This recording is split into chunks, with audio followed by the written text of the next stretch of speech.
100 शब्द प्रति minute start. सभापति महोदय, हमारा विचार है कि अयोध्या में धार्मिक स्थान को अपवित्र करने की घटना के बाद पूरे राष्ट्र को तथा इस संसद को स्पष्ट शब्दों में धर्मनिरपेक्षता के प्रति वचनबद्धता का संकल्प लेना चाहिए और इस बात का भी संकल्प करना चाहिए कि हर हालत में देश की एकता तथा अखंडता की रक्षा की जाएगी।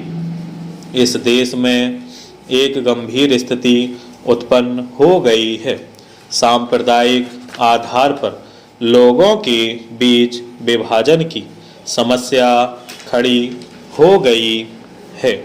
हमारी चिंता इसलिए नहीं है कि यह केवल एक मंदिर और मस्जिद का झगड़ा है, बल्कि हम इसलिए गंभीर रूप से चिंतित हैं कि एक राजनीतिक दल तथा इसके घनिष्ठ सहयोगी संस्थाओं के क्रियाकलापों के कारण इस देश में धर्मनिरपेक्षता के पावन सिद्धांतों पर कुठाराघात हुआ है।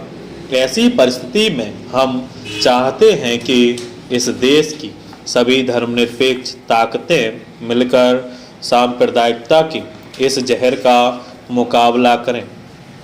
यह बहुत दुख की बात है कि अपने दल की ओर से बोलते हुए श्री अटल बिहारी वाजपेयी जी जैसे वरिष्ठ राजनीतिज्ञ ने उस गंभीर घटना की निंदा नहीं की जिसके कारण दुनिया के समक्ष हमारे चेहरे पर कालिक पुत गई है। मैं बार बार यह प्रश्न करता रहा हूँ कि ऐसी क्या जल्दबाजी थी कि इस मंदिर का निर्माण 6 तारीख को ही शुरू किया जाए।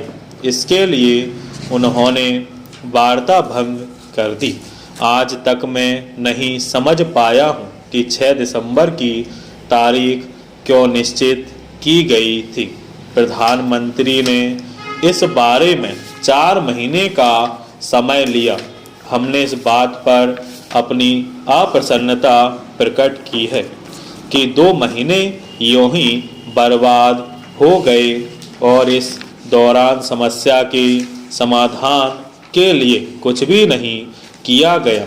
परंतु कुछ भी क्यों नहीं किया, लेकिन बातचीत शुरू हुई थी। इसी बीच विश्व हिंदू परिषद ने अचानक कार सेवा की तारीख घोषित कर दी, जिसके परिणाम स्वरूप बातचीत का सिलसिला टूट गया।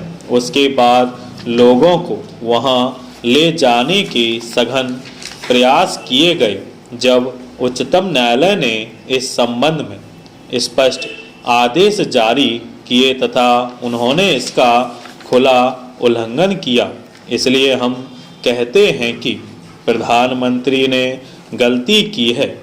उन्हें कार्रवाई नहीं करनी चाहिए थी और वह मस्जिद की रक्षा करने में बिल्कुल असफल हुए।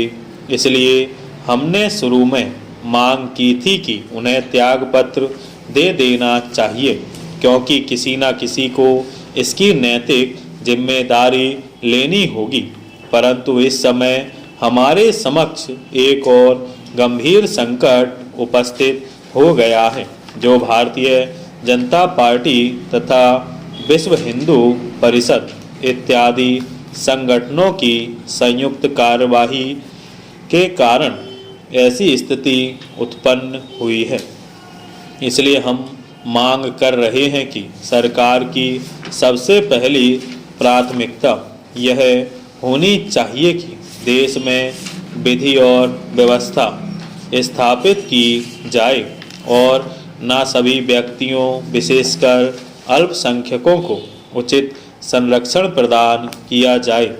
यदि उस मस्जिद का निर्माण किया जाना है तो उस परिसर को उन संगठनों को दे दिया जाए जो मस्जिद का निर्माण करना चाहते हैं। मैं चाहता हूं कि वह परिसर राष्ट्रीय विकास एकता का प्रतीक बने।